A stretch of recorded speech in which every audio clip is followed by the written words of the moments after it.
Assalamu алейкум. Кутманды кечиңиздер менен урматтуу достор. Жана ушу бүгүнкү ар дайым бул сабактарга катышып жүргөн эжелер, байкелер, бир туугандар. Баарыңар аман эсен жакшы турасыздарбы?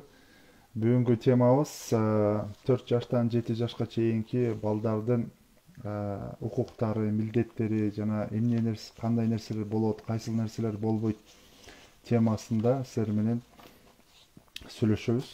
Кичине бөлүшөбүз ойлорубузду. Эгерде кимде кандай суроолор болсо, ошо суроолоруңарды жазсаңыздар, Кудай буйрса, сабактын акырларында суроолоруңарга да жооп беребиз. Угулуп атат деген эле ойдомун. Анда эмесе бисмилла деп кеттик, баштадык. Негизинен 4 жашта, 5 жашта деп өзүнчө каралат. Анан 6 жаштан 10 жашка чейин өзүнчө каралат. Бирок бул сапар ушу 4 жашта, 5 жаштагы балдарга эмне уруксат беришибиз керек, кандай өсүш керек, эмне өзгөчөлүктөрү болуш керек, кандай милдеттери болуш керек, ошол эле кезде кандай укуктар болуш керек, ошол боюнча сүйлөшөбүз буюрса. Негизи 4 жаштан 5 жашка чейин бала өзгөчө ошол учурларда багымсыз болгусу келет. Мен эмне кыла алам, эмне мага уруксат беришет деп ар нерсени мындай экспериментатор боло башташат. Баардык нерсенин баарын тең. Эгерде 2-3 жаш арасында, 1,5-2 жаштарында баардык нерсени оозуна салган болсо, андан кийин болсо баардык нерсенин баарын тең уже кыла башташат. Билбейм, жанагындай розеткаларга колун салганга аракет кылышы мүмкүн, же болбосо ширеңкени алып ширеңкени күкүрттү алып күйгүзгөнгө аракет кылып, от жаккысы келет, ошол от кызыктуу көрүнө баштайт. Же болбосо сууну алат, сууну чачып, кыскасы мындай айтканда, ар нерсенин баарын тең өзүнүн шартына жараша бир пайдалангысы келет да. Анткени ошол учурдагы баланын бир нерсе кылуу, үйрөнүү жана экспериментатордук, бир кыялдык сезимдерин баары күчөп турган учур болот да. Биз эмне үчүн кээ бир балдарды, кээ бир өлкөлөрдө балдарды мектепке 5 жаштан алат деп изилдеп көргөнүбүздө, алар дагы ушундай бир тастыкталып чыккан бир нерсеге таянышат да. Анткени ошол балдардын 5-6 жашындагы кыялдануу, баардык нерсени кылып үйрөнөм деп аткан далалатын өчүрүп албайлы, ошол учурда эгерде мектепке же бала бакчаларга туура багыт бериле турган болсо, балдардын өнүгүп өсүшүнө аябай жакшы бир шарт түзүлөт да. Ошол сымал биз дагы өзүбүздүн балдарыбыздын күчтүү жана акыл эстүү баардык нерсеге мындай айтканда зирек болуп чоңоюшуна шарт түзүп беришибиз керек. Балдардын укуктары дегенде, балдардын укуктары эми эгерде биз дүйнөлүк конвенцияга карап балдардын укуктарын карай турган болсок, эң биринчи бала биз ден соолукта болушуна шарт түзүп беришибиз керек. Эгерде ооруган болсо, баардык дары дармегин же болбосо ошо ден соолугуна кам көрүшүбүз керек. Балага тамак беришибиз керек, жана курсагы ток болуш керек. Балдардын укуктарынын арасында сөзсүз түрдө оюн бар. Сөзсүз түрдө ойнош керек. Жана ошол эле кезде баланы жазалоо эмес, бала менен байланыш түзүү менен, балага эч кандай бир зыян алып келбөө эмес, балага зыян алып келчү нерселерден алысыраак болуш керек, баардык нерседен. Оюн дегенде бир Хазирети Али менен байланыштуу бир окуяны айткым келип атат. Хазирети Али, билесиздер, эң бала кезинен исламга биринчи таанышып, пайгамбарыбызга "Я Расулаллах, мен" деп туруп иманга келген балдар эң биринчи бала. Ошол кездерде балким 10 жашта, 11 жашта болгон. Ошо Хазирети Алинин өзгөчө ошо педагогика, психологиялык жактан айткан көптөгөн сөздөрү, көптөгөн жакшы кеңештери бар. Ошолордун арасында биринчиси баланы төрөлгөндөн 7 жашына чейин бала менен ойноп тарбиялагыла дейт. Бала менен ойноп тарбиялагыла, бала оюн аркылуу өсөт. 7 жашка чейин баланын ойноо менен, мындай айтканда, кантип ойнойбуз дегенде, бала менен бала болуп ойногула дейт. Андан кийин 7 жаштан 15 жашка чейин болсо, бала менен тең туш сымал болула дейт.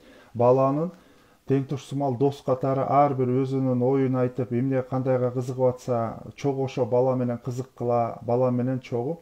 Бала да кыз дагы бул бир каралат да. Мен бала деп жалпы айтып атам, бирок буякта эркек бала да кирет, кыз бала да кирет. Ошондуктан балдарыңар менен 7 жаштан 15 жашка чейин дос болгула, курдаш болгула, тең туштай болгула, балдардын өнүгүп өсүшүнө жанда болула дейт. 15 жаштан кийин болсо, Хазирети Али эмне деп атат? Радиаллаху балдардан кеңеш сурагыла дейт. Балдар менен кеңешкиле дейт. өзүңөр үчүн дагы андан тышкары бала менен да кеңешсеңер, балдарыңар Кудай буюрса зирек да акылдуу болот. Бул пайгамбарыбыздын саллаллаху алейхи вассаламдын жанында бала кезинен чоңойгон Хазиретин Алинин айтканы. Бул азыркы учурдагы билбейм батыштын же болбосо башка философтордун айткан сөзүнө таянбай элем. Бул пайгамбарыбыздын жанында өскөн Хазирети Алинин айтканы.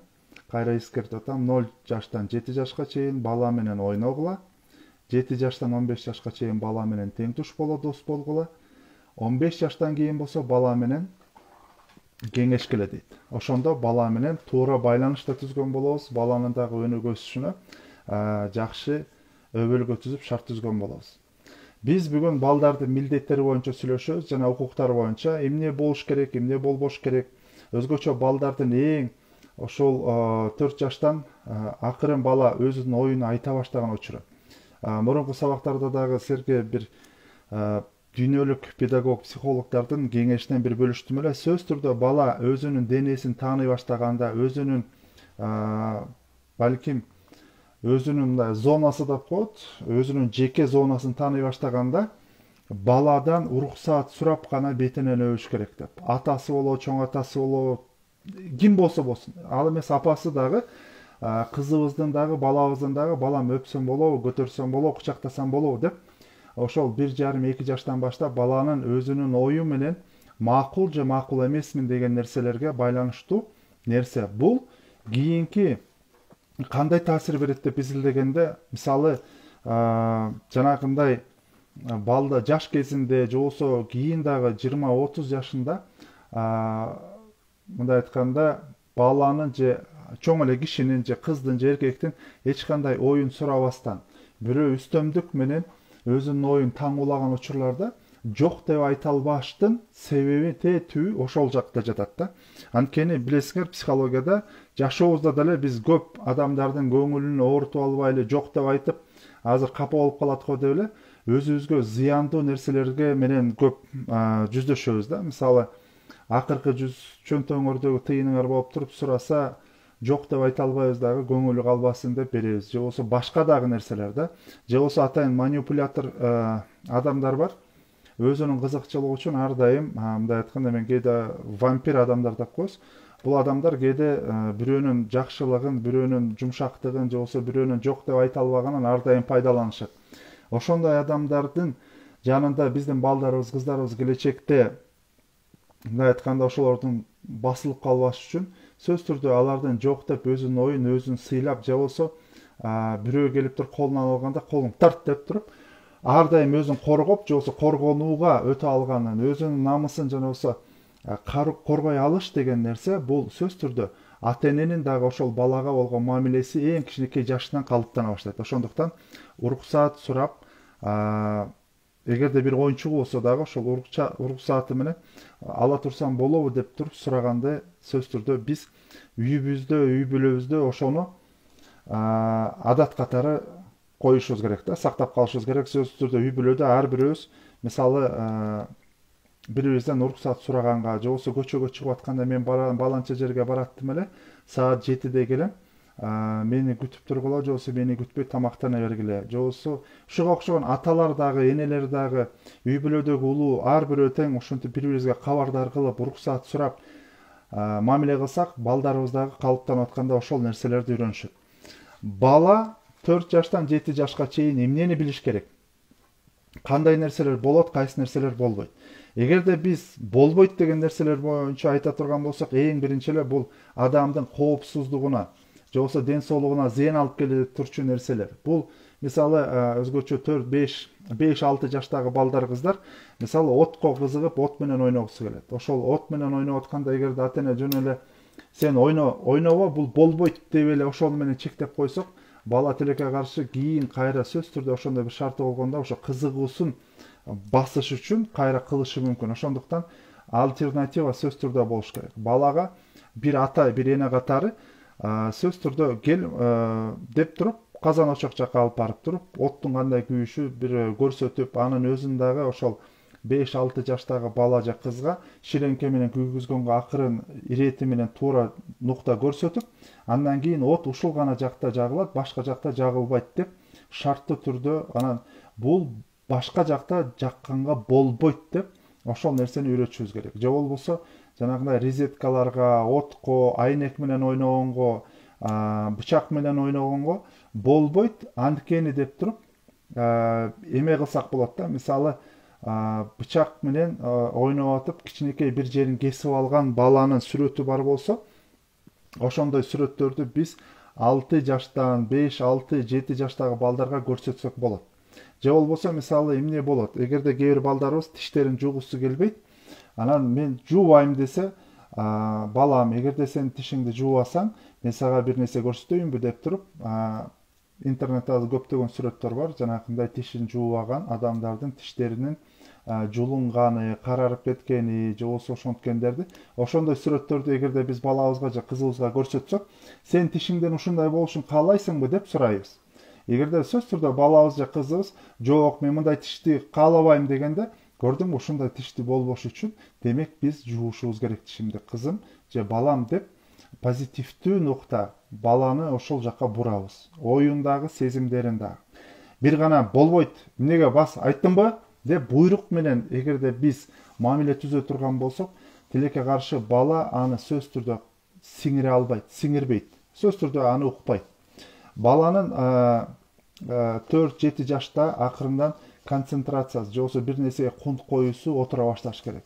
Анткени 7 жаштан кийин мектепке барган жашта усидчивость деп коет орусчасы, баланын кунт коюусу, фокусировать этилгени, бир нерсеге көңүл бура алганы сөзсүз түрдө баланын жакшы бир нерсеге үйрөнүп кетишине шарт өбөлгө түзөт. Эгерде биз баланын ою бир жерде болбосо, ар дайым эле ар кайсы жакта учуп, кыска мөөнөттүү боло турган болсо, сабакка да көңүл бурушу өтө оор. Ошондуктан жанагындай мультфильмге же болбосо оюн менен, телефон менен ойноп атканда көп убакыт ошого биз уруксат берген болсок, балдар кунт коюусу азая баштайт. Андан тышкары ата-эне менен баланын ортосундагы мамиле өтө маанилүү. Мурун биз сезимдик байланыш деп айтканбыз, сезимдик байланыш өтө маанилүү. Эгерде ата-эне менен баланын ортосунда байланыш жок болсо, эмне болот? Эгерде ата-эне менен баланын ортосунда байланыш жок болсо, кыйкырык менен өкүрүктөр көбүрөөк болот. Тур, бас, бастамакка деп чакыра башташат бири-бирин. Тамак же деп туруп кыйнай башташы мүмкүн. Эмне отурасың, эмне карап турасың, эмне келжейип турасың, билбейм, мен жаман көптөгөн сөздөр бар. Ошого окшогон көп сөздөрдүн баарын тең кыйкыруу менен, бакыруу менен өзгөчө аталар дагы, энелер эгерде ошону өзүңөрдүн лексиконуңарда колдонуп аткан болсоңор, балдарыңарды өзүңөрдөн алыстатып атасыңар деген сөз. Балдарыңар менен эч кандай бир байланыш түзө албай, ошондой бир алыстоо болуп калышы мүмкүн. Ошондуктан биз кайсы тилди колдонушубуз керек? Буйруктун ордуна, эгерде мисалы биз тур, бас, же болбосо китеп оку деп, бир балким баланын ошол 7-8 жашта сабак окушу керек болуп калса, тур, бас, жатта деп, эгерде биз кыйкыра турган болсок, анда бала сөзсүз түрдө балким коркконунан кылышы мүмкүн, бирок кийин ошондон рахат ала албай калышы мүмкүн. Биздеги Кыргызстандагы коомчулугубузду карай турганыбызда, биздин коомубуздагы эң чоң, менин оюмча, 2 ката бар. Бул биринчиси, балага бир нерседен рахат алганды үйрөтпөйбүз кичинекей чагынан баштап. Билбейм, тамак жеп атса дагы тур, тез-тез же болбосо бала бир мультфильм көрүп атса дагы ортодон келип өчүрө калабыз, же болбосо мындай айтканда ар бир рахат алып аткан учурда сөзсүз түрдө келип туруп жолтоо болот да. Же эжеси келип жолтоо болот, же байкеси, же ата-энеси, мындай айтканда тамак жеп аткан учурда дагы бир рахаттанып, үй бүлөлүк атмосферада көңүл ачып, тамак жеш, ошол жарым саатта дагы кээде ошону дагы уюштура албай калабыз. Ошондуктан бир эненин өзгөчө эң чоң ролу кечки тамакты, негизи эле тамактанууну жакшы бир атмосферада өткөрүү, бул менин оюмча эң биринчи эненин колунда, андан кийин атанын колунда. Ошондуктан ошол шартты сөзсүз түрдө колуңардан чыгарбай, ошол шартты үй бүлөгө түзүп берип турсаңыздар, балдарыңар көбүрөөк бактылуу болот. Биз тур, бас, китеп оку деп буйрук тили менен эмес, биз кайсыл тил менен сүйлөшө алабыз. Мисалы, эгерде караңгы кирип калды дагы бас, тишиңди жуу эмес, азыр тишти жууштун учуру келди балам, кел жүрү, тишиңди жуйбуз, андан кийин жаталы, макулбу деп, баланын дагы оюн угуу менен, мындай айтканда, кыймыл аракетти сунуштап атабыз. азыр тишти жууш учуру. Азыр мисалы тамакты жегенден кийин тамак жээрдин астында колду жуушубуз керек. Чуркагыла колуңарды жууп келгиле. Андан кийин тамакка азыр 5 мүнөттөн кийин отурабыз, тамак пышып калды. Көрдүңөрбү кандай сөз? Турбас, бар колуң жуу. Нормальный тамак жебейсиң, эмне төгүп атасың? Тур же. Аягына чейин же деп, мындай айтканда, жеп аткан учурда дагы, ичип аткан учурда дагы мындай баланын сезимдерин, бүт нерсенин баары тең оройлук менен мамиле кылсак, бала дагы так эле ошо оройлукту көчүрөт дагы тилекке каршы, кийин ал дагы сери менен мамиле түзүп атканда так ошондой эле мамиле менен кылып атпайбынбы деп актана баштайт. Колум жуубадымбы деп, балким колун деле жуубайт. Анткени биз колду кандай туура жуушту, анан ошону эмне үчүн жууп атканын үйрөтпөсөк, колун жуубаган адамдардыкы эмне болот деп туруп, мисалы колундагы жана микробторду көрсөткөн ар кандай жакшы мультфильм же сүрөттөр бар. Ошондой сүрөттөрдү көрсөтсөк, өзгөчө 5, 6, 7 жаштагы балдар дароо эле ошону илет дагы колду жууганды өзүнө адат кыла баштайт. Ошондуктан буйрук тили менен эмес, биз кыймыл аракетти билгизген сунуш менен кылып атабыз. Азыр тишти жуйбуз, андан кийин жатабыз. Же болбосо азыр тамак ичебиз. Ушул келди деп туруп. Сөз түрдө балдар ар кандай ката кылып алышы мүмкүн. Ката кээде бир нерсени сындырып алышы мүмкүн. Ошо жана биздеги коомчулуктагы эки эң чоң ката бар деп атпайбы? Биринчи ката, биз жашоодон эмнегедир рахат алганды үйрөтө албайбыз. Анткени өзүбүз дагы рахат ала албайбыз көп нерседенчи. Тамак жеп атсак деле шашабыз, тойго барсак деле шашабыз. Мен тиги Урмат деген бир дос коллегам бар. Ал айткандай, хронический бир оору катары бизге аябай сиңип калган го дейт да. Көп нерседен, баардык нерседен шашып атып эле эмнегедир жашообуздон деле рахат ала албайбыз да. Үй алсак бактылуу болобуз дейбиз, үй алсак деле бактылуу боло албайбыз. Машина алабыз, машина алсак деле бактылуу боло албайбыз. Анткени бул баардык нерсе бири-бирине байланыштуу нерсе. Биз балдарыбызга дагы ошол нерселерди, материалдык нерселерди таңуулап атып, аларды дагы тилекке каршы көп нерседен бактысыз кылып алышыбыз мүмкүн. Ошондуктан келгиле кээде убакытты кичине болсо дагы созуп жана кармаганга аракет кылабыз. Рахат алганды үйрөтөбүз. Өзүбүз дагы рахат алабыз, башкаларга дагы, балдарыбызга да, тегерегиз чөйрөбүзгө дагы рахат алганга үйрөтөбүз. Бул эми кененирээк кийинки буюрса сабактарда өткөнгө аракет кылабыз. Анан эң экинчи чоң катабыз, биз ката кылганга уруксат бербейбиз. Ката кылсак өзүбүз дагы, жаныбыздагыны дагы баарын жейбиз да. Бир кичинекей ката кылып алсак, балдарыбызды кичинекей бир нерсени сындырып алса, же болбосо мектепке барган балдар кичинекей эле бир ката же туура эмес жазып алса, же болбосо туура эмес жазып алган нерсесин кайра өчүрүп койсо эле, сен кир жазыптырсың деп туруп эле далдайган кара чоң кызыл менен 2-ни коебуз же 3-тү коебуз, билбейм. Балдардын дароо эле бир шагын сындырганга аракет кылабыз. Жашообузду өзүбүз канча ката менен кылсак, негизи ката адамды бышырат. Ката кылып туруп, биз эгерде баланы ката кылганды коркутуп койсок, ал бала ката кылып атып, катасын жашырганга аракет кылат, жашырыш үчүн калп айтат. Калп айтат дагы, анан өзү дагы корко баштайт, билинип калса эмне болот деп. Көрдүңөрбү? Калп айтканга түртүп атабыз, коркконго түртүп атабыз. Ошол абалдан чыгыш үчүн ар кандай амалга киргенге түртүп атабыз. Калптын артында билесиңер, калп айткан адам тилекке каршы бир мусулман эч качан жалганчы болбойт дейт да. Калп айткандын артында тилекке каршы баардык жаманчылыктардын баары ошо калп менен, жалган менен башталат. Ошондуктан биз эгерде ката кылганды үйрөтсөк, коркутуу менен эмес, ар бир нерседе качан корксо, атам бар жанымда, апам бар деп туруп бала рахат, мындай эч кандай жаман ою жок, атасына келип туруп, ата мен монту кылып алдым, эмне кылсам болот дегенде, атасы балам, анда биз мындай кылалы деп туруп, оңдогон альтернативдүү жолдорду көрсөтүшүбүз керек. Анткени биз канча бир ата катары, эне катары тажрыйбабыз болгондуктан, кээ бир нерселер балким кенеде эле нерсе, балким кээ бир нерсе оңдолчу нерсе.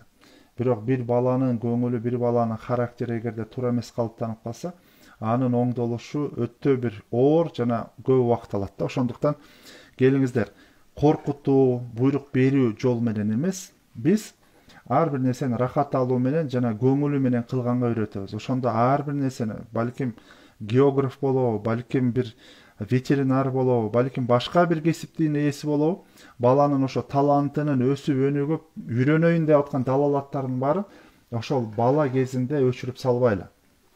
Кызыгуусун өчүрүп салбайлы. Анткени ошол учурларда баланыкы баардык нерсе, мындай айтканда, атанын молодец дегени менен, коомчулуктун, байкелердин, эжелеринин, үйдөгү атмосферанын гана бүгүн аябай жакшы нерсе болду деп туруп, ар дайым шыктандырып туруп айтып аткан нерсебиз баланын ошол характеринде, ошол көөдөнүндө, ошол көңүлүндө печать коюлат дагы, бекит. Мындай айтканда, закон сымал бекит дагы.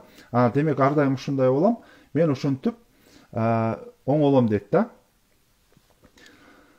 Сөз түрдө, урмат туура айтып атасың, атам укса өлтүрөт эмес, атама биринчи айтышым керек деп, ар дайым атаны же болбосо апасын ар дайым жанында катары, колдоочу катары сезиш керек. Ошондо балдарыбыз ар дайым күчтүү болот. Балдарыбыз күчтүү болсо, үй бүлөбүз күчтүү болсо, биздин Кудай буйрса мамлекетибиз дагы, журтубуз да, коомчулугубуз да күчтүү болот.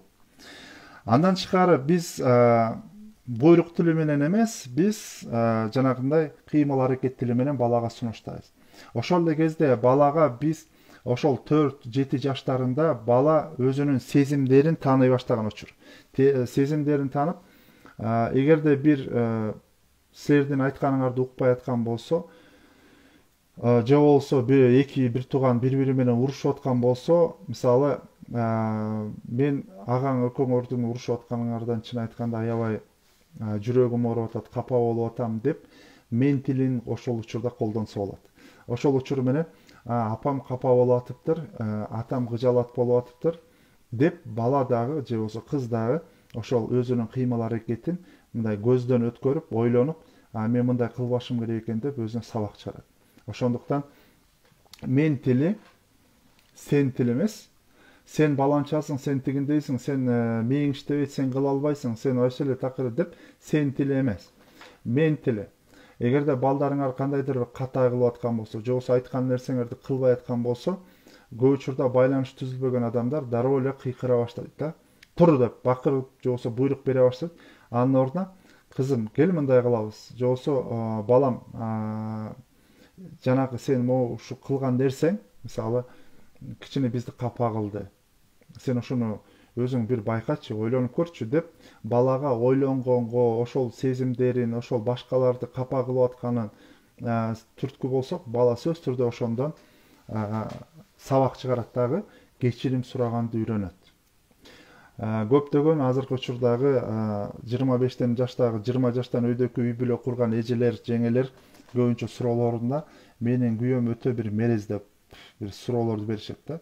Мерез, же кечирим сураганды билбейт, же болбосо көңүл уруганды билбейт, жылуу сөз күйөөмөн такыр чыкпайт дейт да. Тилекке каршы жанакындай орой мамиле менен, буйруктар менен чоңойгон бала же кыз өзүнүн катасын анализдеп, эгер өзүнүн кыймыл аракетинде бир ката бар экенин түшүнбөсө, ошол жаш кезинде, кичинекей кезинде, ал кечирим сураганды билбей калат. Ата-эне дагы кечирим сураганды билиш керек. Эгерде кээде ата-эне катары биз дагы айткан сөзүбүздү кыла албай калышыбыз мүмкүн. Мисалы, жумуш менен байланыштуу кеч келип калышыбыз мүмкүн.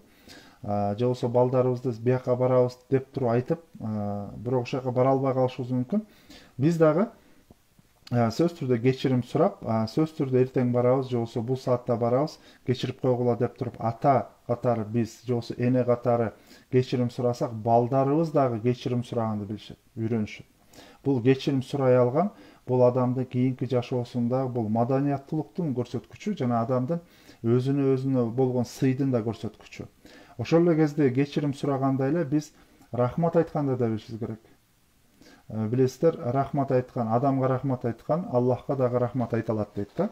Так ошондой эле ар бир жакшы нерседе, ар бир жакшы кызматта, эгерде балдарыбыз, кыздарыбыз апа рахмат, ата рахмат, эжей чоң рахмат, сизге ушул нерсени сиз айтканыңызда үйрөнүп алдым деп, балдарыбызга, кыздарыбызга рахмат деген сөздү үйрөтсөк, балдарыбыз сөз түрдө Алла Тааланын рахматы менен алар дагы Кудай буйрса жакшы өнүгүп өсүшүнө жана ошол чын жүрөгүнөн айтканды үйрөнүшөт.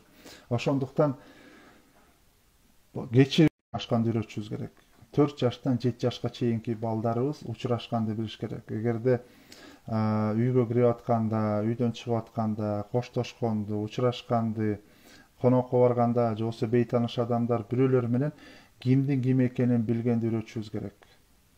жанагы коопсуздук жагынан биз айтып атпайбызбы, отко, электричествого же болбосо көчөгө кабарсыз чыгып кетпей, мен капа болом, балам сөзсүз түрдө айтып тур деп туруп, ар дайым эле жанында тиги улууларын каратып коюу эмес, 4 менен 7 жаш арасындагы балдар акырындан ошол жоопкерчиликти үйрөтө башташыбыз.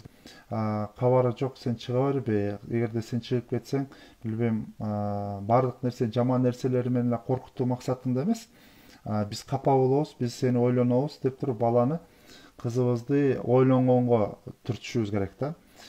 Ошол эле кезде жанагындай ар кайсы бейтааныш адамдар эгерде колуңан карап жүрү десе, сен антип бирөө тааныбаган адамдарга жакындаба деп айтышыбыз керек.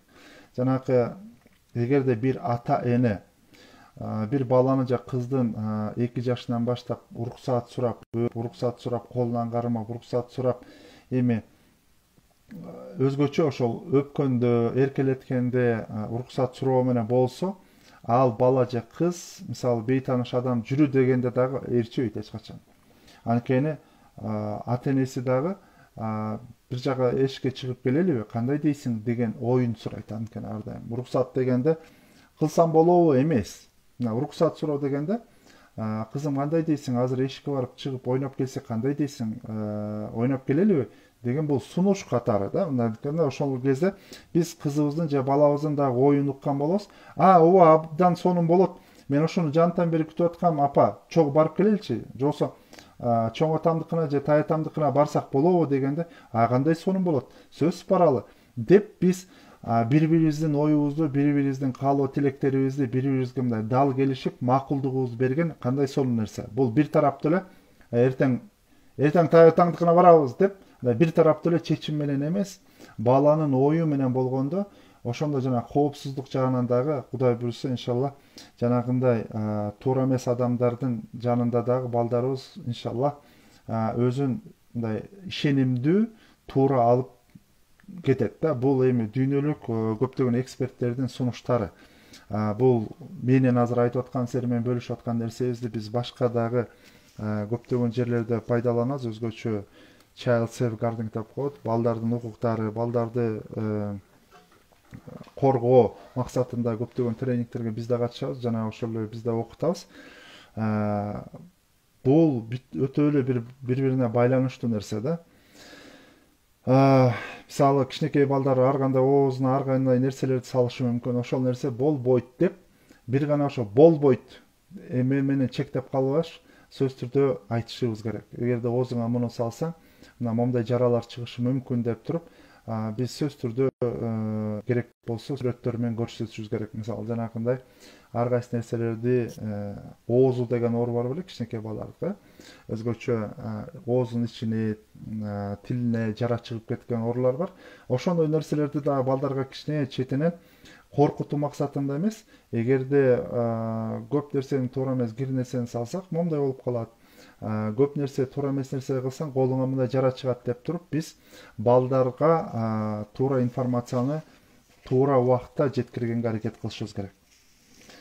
Балдарыбыз 4-7 жашында учурашканды билиш керек. Адамдар келгенде, мектепке барганда, эжелерине келгенде сөзсүз түрдө учурашканды билиш керек. Учурашып, саламатсызбы, кош келдиңиз деген сөздү билиш керек. Эгерде атасы келген болсо, билбейм, мисалы кышкысын болсо, балким тапичкесине келип, ата кош келдиңиз деп, билбейм, босогодон тосуп алганды билиш керек. Мага өтө жаккан бир нерсе бар.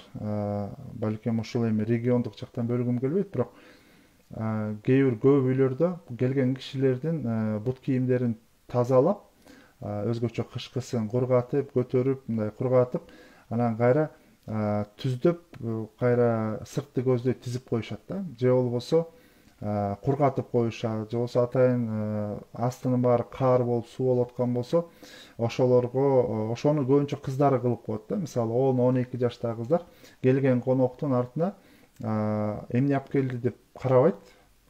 Ошентип бут кийимин оңдоп түздөп, эгерде үстүндөгү кийими бар болсо, ошол 10-12 жаштагы балдар кыздары үстүндөгү кийимин алып, эгерде ным болуп турган болсо, ошону кургатканга аракет кылышат.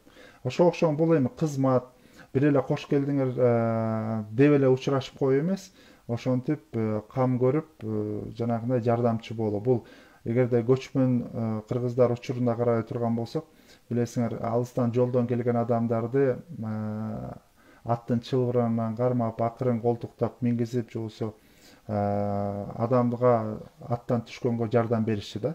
Бул ошонун баары кызмат, ошол нерсе менен улуу кишилердин, келген алыстан келген коноктордун, жолоочулардын дагы батасын алышкан.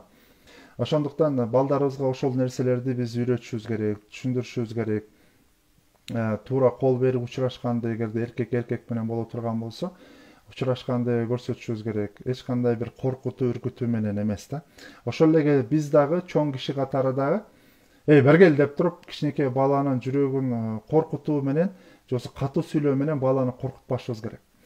Келгенде жадырап жайнап, эгерде билесиңер, ушундай нерсе бар экен, илгерки көчмөндөрдөн алыскы жолдон келген жолоочуга баланы көрсөтчү эмес экен, көз тийбесин деп. Ошондуктан эгерде алыстан келе турган болсоңор, жылмайып учурашып эле машаллах деп, көз тийбесин деп, акырын барып жуунуп, тазаланып, билбейм, дарат алып, эгер намаз окуй турган болсо намаз окуп, андан кийин ошол жолдун бир оорчулугун эмесин өткөрүп эметкенден кийин анан тамактанып өтсө болот да.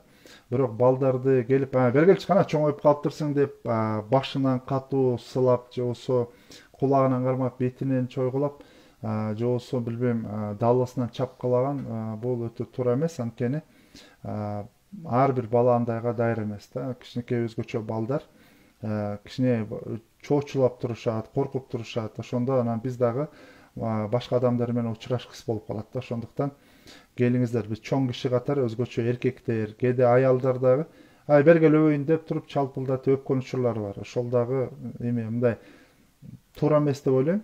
Анткени бул дагы кичине болсо дагы эч ким өптүргүсү келбейт. Оңой менен, мисалы биз деле өзүбүздүн кичинекей чагыбызда жанагындай помадалар менен бетибизди чалпылдатып өп салганда, аябай мен мисалы жактырчу эмесмин да. Ошондо айла жоктон эле барып учурашканга мажбур болчубуз. Негизинен ошол учурашуу өтө маанилүү, маданияттуулугубуздун көрсөткүчү. Ошондуктан биз келип аткан адамга дагы жанагындай орой мамиле кылбашына дагы кээде балким туура балдарга мамиле кылышты да үйрөтүшүбүз керек. Өзгөчө балдар 6-7-ге чыгып, бала бакчага барып, бала бакчадан акыры мектепке даярдана баштаганда биз эмнеге даярдашыбыз керек? Биринчиден, финансовый грамотность деп коет. Азыркы учурда мектептерде тилекке каршы ошол финансовый грамотность боюнча менин оюмча сабактар кошулса абдан жакшы болмок, бирок тилекке каршы жок. Бала 6-7 жашына келе баштаганда акырындан, билбейм, нан алып келгенге, же болбосо туз алып келгенге, же болбосо аз акча менен барып керектүү нерсесине өзүнө алганга же үйгө алганга акырын жоопкерчиликти бере баштасак болот. Мисалы, эгерде этаж үйдө шаарда жашап аткан болсоңор, ылдый жакта эч кандай бир чоң шосседен же жолдон өтпөөрүн билсеңиздер, эч кандай бир кооптуу шарт абал болбоорун билсеңиздер, 1-2 жолу өзүңөр алып барып көрсөтүп, андан кийин туз алганга, помидор алганга, мындай акчаны туура пайдаланганга үйрөтө баштасак болот. Ошол учурда бала дагы өзүнө болгон ишеними, өзүнө болгон мындай кыймыл аракетинен, өзүнөн бир жакшы бир натыйжага жеткендигинен өзүнө өзү ыраазы боло баштайт. Ошондой бир шарт түзүшүбүз абзел. Бала 10 жаштан кийин акча беребиз, же болбосо ага чейин акча бербеш керек деген бул туура эмес көрүнүштөрдөн. Акчаны акырындан пайдалана башташ керек. 6 жаштан, кээде 5 жаштан баштап кылсак болот.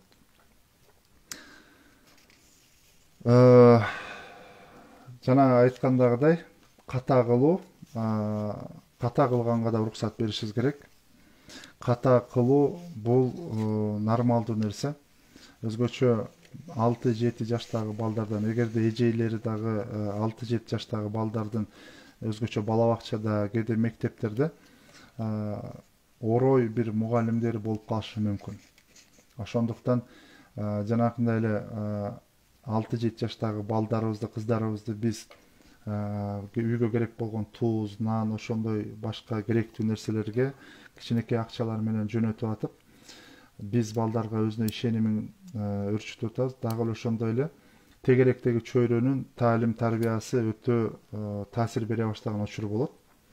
5-6-7 жаштарда өзгөчө бала акырындан чөйрөнүн ою, чөйрөнүн мамилеси баланын калыптанышына ата энеден өтө баштайт. Ошол учурларда биз коопсуз жана балага жакшы мамиле кылган чөйрөнү түзгөнгө аракет кылышыбыз керек. Бул эмне деген сөз? Мисалы, чач тарашка барганда кээ бир балдар чач тараштардан коркушу мүмкүн. Ошол учурларда биз балдарга ошол чач тарач менен алдын ала сүйлөшүп, ал эже болсо эже, байке болсо байке, балага жакшы мамиле кылганды көрсөтүшүбүз керек. Кээде болсо бул балким супермаркеттеги же болбосо дүкөндөгү бир эже да болушу мүмкүн, орой мамиле кылып коюшу мүмкүн. Ошондуктан ал дагы баланы коркутуп, же болбосо ошол сезимталдыгы күчөп турган учурларда балага туура эмес мамиле кылып калышы мүмкүн. Ошондуктан эне катары же ата катары биз баланын досту, балага туура мамиле кылган жактарга көбүрөөк алып барганга аракет кылсак, же болбосо ошондой бир чөйрө түзгөнгө аракет кылсак. Негизи Адем Күнештин мага жаккан бир жакшы бир педагогикалык мектеби деген атайын семинарлары бар. Ошонун бирөөсүндө атайын ушу Стамбулда жана башка шаарларында балдардын достору деген атайын бир эме ачкан да. Мындай айтканда, мисалы чач тараштар, же болбосо ушу балдарды ким балдарды клиент катары кылып жакшы мамиле кылат. Кээ бир учурларда бала сен кичинекейсиң, сен өтө бер, же болбосо сен эмне билбей келең деген мааниде эмес, бала менен чоң кишидей сүйлөшүп, аны дагы сыйлап, ага дагы көңүл буруу ошол өтө бир маанилүү да. Бул азыр мисалы гостиницаларга, эгерде мейманканаларга жайкы учурларда бара турган болсоңор, же болбосо кайсы бир жерде жүрбөгүлө, балдарыңар менен чоң кишидей бир гана силер эмес, туура мамилени силер гана эмес, чөйрөдөгү адамдар дагы ошондой жакшы мамиле кылыш керек. Эгерде биз бир тараптуу эле иштеп, бир тараптуу эле кыла берсек, анда балдарыбыз тилекке каршы тиги тараптагы чөйрөнүн орой мамилесинен кайра эле мокой башташы мүмкүн. Ошондуктан биз мугалимдер эгерде туура эмес мамиле кылып аткан болсо, сөзсүз түрдө мугалимдерге да барып, менин кызым ушундай эле, же болбосо менин балам ушундай эле деп туура байланыш түзгөнгө аракет кылышыбыз керек да.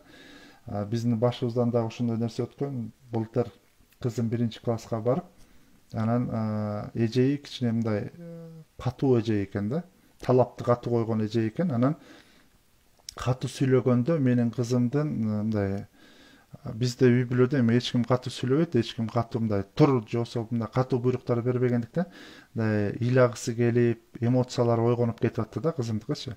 Анан ошентип айтканда мен барып, эже, менин кызым андай нерсеге даяр эмес, андай нерселерди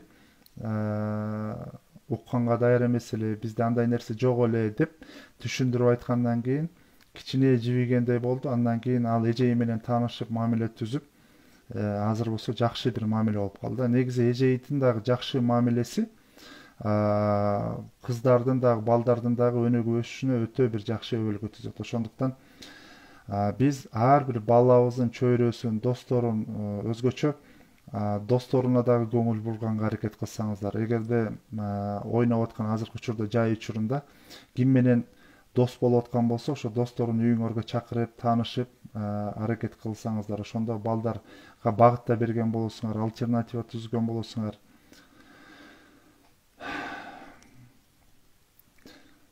Акырындан убакыт келе баштады окшойт. Бир суроолор эгер бар болсо, ошо суроолорго жооп бере берели. Балдар бири-бири менен, эркек балдар кантип тарбияласа болот, бири-бирине эрегише беришет, эрегишет болуш керек. Эми биринчиден эрегишпеш үчүн бири-бирин салыштырбаш керек. Мисалы деген байкеси күчтүү, кичүүсү мындай, же болбосо тиги шахмат жакшы ойнойт, сен ойной албайсың. Ар бир сөз, кыймыл аракетибизде биз ар бир баланын өзүнүн Алла Таала тарабынан берген сөзсүз түрдө бир таланттары бар. Мисалы, бирөөсү кыйын сүрөт тартса, бирөөсү кыйын чуркайт. Бирөөсү зирек болуп, мындай шамдагай кыймылдаса, балким бирөөсүнүн биоритми, мындай айтканда жайыраак, ал ар бир нерсени мындай кунт коюп, жай кыймылдап, жай иштеген жакшы көрөт.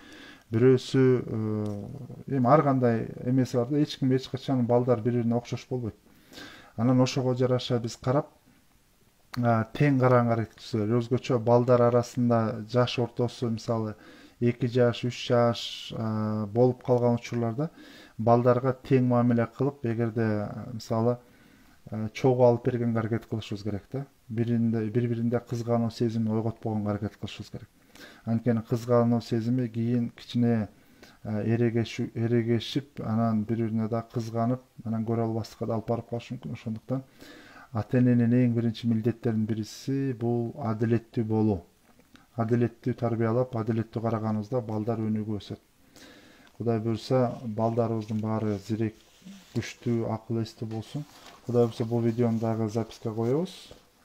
Дагы суроолоруңар жок болсо, анда кийинки сабакта аман эсен жолукканга чейин жакшы туруңуздар. Балдарыңарды, кыздарыңарды жакшылап карайлы. Сөз түрдө эң негизгиси, урматтуу эжелер, ушакта көбүнчө эжелер карап турушат. Кандай болбосун, балким мен айтып аткан сөздөрүм силерге түшүнүктүү же түшүнбөстүктүү ар кандай болуп калышы мүмкүн. Бирок ошого карабастан бир эң чоң бир кеңешим, сөз түрдө үй бүлөдөгү атмосфераны силердин колуңарда, ошол атмосфераны жакшы сактаганга аракет кылгыла. Келин болсоңор, апа болсоңор, кандай болбойлу, эми бир үй бүлөнүн үйдөгү атмосфера бул эненин колунда да. Биякта бир суроо берди, ошол суроого да бир жооп берип коеюн анан. Балам 5 жашта 4 айлык бөбөгүнө мээрими жок болуп атат. Биринчиден 5 жаштагы бала кичинекей 4 айлык баланы кызганып атат да. Ошол кызгануу сезими болот. Кызгануу сезими болбош үчүн байкең же болбосо карындашың, бул сенин иниң, сен бул бөбөгүң, сен деген жакшысың деп мындай ал байкеси экенин акырын түшүндүргөнгө аракет кылышыбыз керек да. Ал ошо кызганып, сиз кичинекейге көбүрөөк көңүл бургандыктан, ал апам мени жакшы көрбөй калды, апам мени таштап койду, атам мени карабай калды деген сезимге кабылып атат. Ошондуктан ошол коркуу сезими, жалгыз жаткан, өзү жалгыз жатып атса керек, анан апам мага көңүл бурбай атат деген сезимден алыстатканга аракет кылыңыздар. Көбүрөөк кучактап, жанына алып жатып, же болбосо атасы көбүрөөк көңүл буруп, жанында болгонго аракет кылыш керек да. Анан кызгануу сезимин ойготуп албаңыздар. Анткени кээ бир балдар түшүнүп түшүнбөй зыян алып келе калышы мүмкүн. Кызым аябай китеп окуйт, балам окубайт дейт. Эми баланы китепке окуганга кызыктырыш үчүн үй бүлөбүз баарыбыз тең чогуу окушубуз керек да. Ошондо дагы эффективдүүрөөк болот. Ошондо эң негизги салыштырбаңыздар да. Салыштырганда балдар дагы, кыздар дагы шагысына баштайт, дагы көп өзгөрө башташат. Ошондуктан эркек балдарды урса болобу? Урса кызды дагы, эркек баланы дагы эч кимди урганга болбойт. Итти да тепкенге болот, мышыкты дагы сокконго болбойт. Катуу кармаш керек дейт. Катуу кармабаш керек. Бала деген катуу кармаганда коркуу сезим менен катуу кармалат. Эгерде мисалы мурунку сабактардагы карап көрсөңүздөр, сөз түрдө мурунку сабак видеолорду дагы көңүл буруп угуп койсоңуздар, биздин сабагыбыздын негизги позитивдүү ата эне. Эмне үчүн позитивдүү ата эне деп атабыз? Балдарды урушулуп, токмок жеп, баланын ою угулбагандыктан тилекке каршы азыркы учурдагы өзүмчүл жана күчтүү эмес коомчулукта жашап атабыз да. Баардык нерсени акча чечет, баардык нерсени бийлик чечет деп ар тарапка тарап аткан учурубуз. Биз качан күчтүү боло алабыз? Биз газ менен, нефть менен күчтүү боло албайбыз. Кыргызстан өзгөчө, биз адамдык потенциал менен күчтүү болушубуз керек. Ал үчүн биз ар бир баланын ички дүйнөсүн, руханиятын күчтүү кылышыбыз керек деген ишеним менен биз бул жолго чыкканбыз да. Мен ошого терең ишенем. Анан баланы эгерде соксо, урса, кыйкырса, буйрук берсе, буйрук тили менен эмес, жанакындай сунуштоо тили менен. Эгерде бир бала ката кылып алса, чечим жолун көрсөтүү жолу менен. Эгерде жолун таппай атса, альтернатива жолун көрсөтүү жолу менен. Эгерде мисалы бул болбойт деп атсаңар, мисалы конфет болбойт деп атсаңар, алманы сунуштагы бар деп атабыз. Альтернатива сөз түрдө бар.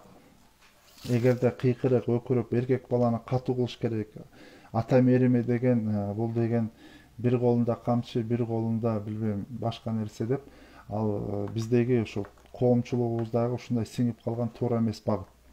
эгерде балаңарды соксоңор, мисалы өзүңөр элестетсеңердер, эгерде Манас атабызды баары тең эле сабай берген болсо, Манас баатыр болот беле?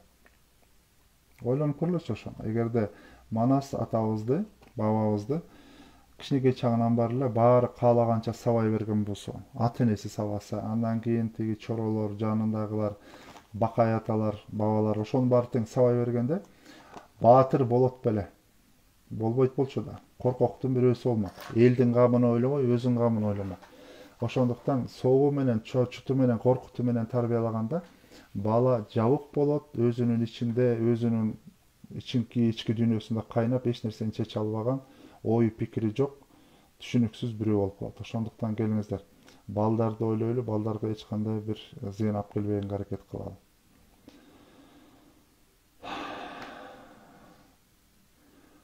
Дагы бир суроого жооп берип коеюн, анан ошону менен аяктайлы буюрса.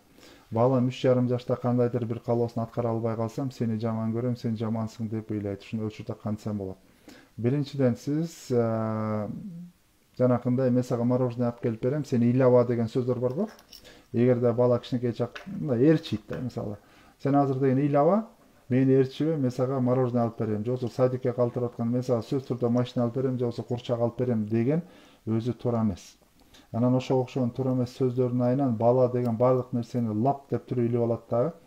Сен мага мен айтканымды сен сөзүңө туруп айтасың, сен муну кылбай атасың деп туруп бала сөзсүз түрдө ошону эстетет дагы. Демек сен мени жакшы көрбөйсүң дейт. Демек эмет. Ошондуктан балдарга шарттуу түрүндө, же болбосо азыр ыйлаба, мен сага сөзсүз түрдө муну кылып берем, тигини кылып берем. Же болбосо сен азыр деген тамак жеп кой, андан кийин мен сага мороженое берем.